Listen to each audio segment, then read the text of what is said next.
यार सुना है तुमने न्यू बकरी ली है, अभी तक दावत नहीं दी। यार दावत भी दे दूंगा, पहले बकरी अपने पैरों पर खड़ी तो हो जाए, बहुत कमजोर है बकरी तो। यार आज कोई मुझे दिलचस्प बात सुनाओ, रोजाना काम काज की बातें करते रहते हो। अच्छा यार तो फिर सुनो, कल मेरे साथ ना एक बहुत ही अजीब वाकया हुआ था। मैं कल बाजार गया था और एक आदमी को मैंने देखा कि बहुत तेजी से चल रहा था। अचानक उसकी चप्पल टूट गई और वो तकरीबन गिरने ही वाला था। फिर क्या यार, उसकी मदद भी की या हंसते ही रहे? बस यार पहले हंसता रहा और फिर बाद में मदद भी कर दी। अस्सलामु अलैकुम बेटो। वालेकुम सलाम। कारी साहब बैठो, आ जाओ कारी साहब, बैठो आप, बैठो कारी साहब बैठो। सब बैठ। माशाल्लाह छोटे हाफिज साहब आप भी बैठे।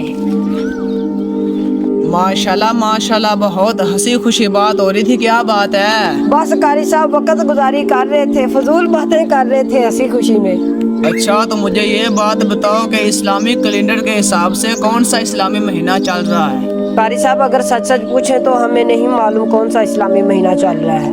मुझे भी नहीं पता कौन सा महीना चल रहा है। कारी साहब सच पूछे तो हमने इस तरफ ध्यान ही नहीं दिया। बेटो ये बहुत अफसोस की बात है, अगर दुनियादारी की बात है तो हम सब आगे चले जाते हैं, अगर हमारे दीन इस्लाम की बात है तो हम सबसे पीछे रह जाते हैं। ये मुहर्रम उल हराम का महीना चल रहा है। मुहर्रम इस्लामी साल का पहला महीना है और बहुत अजमत वाला है। कारी साहब इस महीने की खास अहमियत क्या है? मुहर्रम अल्लाह ताला का वो महीना है जिसको अल्लाह ताला ने अपने कुरान मजीद में बहुत अजमत व शान बयान फरमाई है। कारी साहब तो फिर इसका मतलब क्या है? यानी कि ये महीना बहुत एहतराम और इज्जत वाला है।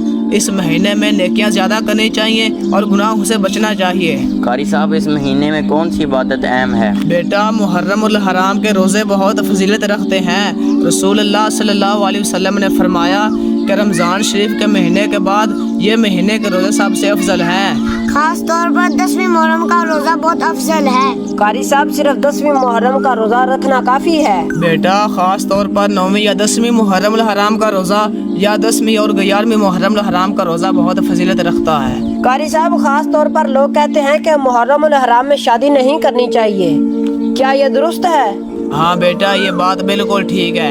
इस महीने में ऐसी कोई खुशी नहीं करनी चाहिए क्योंकि इस महीने में हमारे इमाम पाक की शहादत हुई थी। कारी साहब तो फिर 2-3 मसले हमें और बता दें क्योंकि हमारा फायदा हो जाए। हजरत इमाम हुसैन पाक ने दुनियावी और आखिरत के फायदे के लिए सच का साथ नहीं छोड़ा। इससे हमें यह सबक हासिल होता है कि कभी भी सच्चाई और इंसाफ का साथ नहीं छोड़ना चाहिए। जी कारी साहब, हजरत इमाम हसन हुसैन की कुर्बानियाँ हमें हक और बातिल में फर्क समझाती हैं। देखो बेटा दीन सिर्फ मालूमात का नाम नहीं, दीन अमल का भी नाम है। जी कारी साहब आज हम बहुत ही फजूल बातें कर रहे थे, लेकिन अल्लाह की करम नवाजी की वजह से आज हमें बहुत ही एक अच्छा सबक हासिल हुआ है। दोस्तों उम्मीद है ये वीडियो आपको बहुत पसंद आई होगी। इस कहानी से हमें ये सबक मिलता है मुहर्रम उल हराम अज़मत, इबादत, सब्र और हक पर कायम रहने का महीना है। मुसलमान को इस महीने में नेकियों का एहतमाम करना चाहिए, अशूरा के रोज़े रखने चाहिए और हज़रत इमाम हसन हुसैन की सीरत से हक, सब्र और तक़वे का दर्स लेना चाहिए। अगर आपको ये वीडियो अच्छी लगी हो तो चैनल को सब्सक्राइब लाजमी कर दें।